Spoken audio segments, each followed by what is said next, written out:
Okay, काय problem आहे बघा. In case of two particles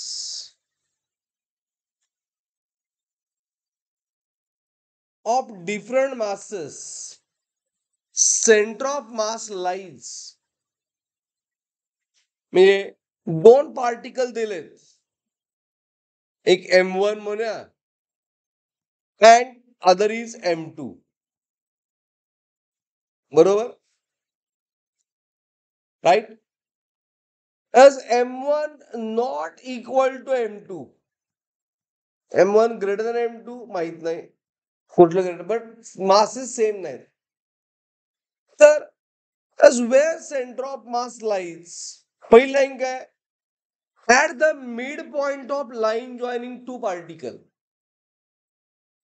as midpoint ला कधी लाई होणार, जर दोघांचं मास सेम असणार, म्हणजे exactly mid point of line joining two particle असेल.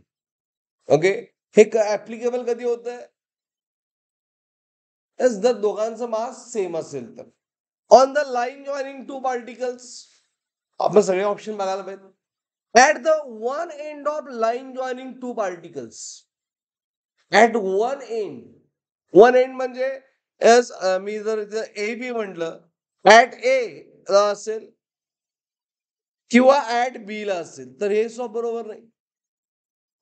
On the line perpendicular line joining two particles, म्हणजे A B line joining two particle आहे, ह्या परपेंडिक्युलर लाईनवर आहे काय, तर नसतं. मग ऑप्शन कुठलं होणार, तर ऑप्शन इज बी. मिड पॉइंटला येणार नाही, कारण ते सेम नाही आहेत. as it is in between what, anywhere, but must on the line joining two particles. कुठे असेल, as anywhere, not at the end also, A आणि B ला नसणार.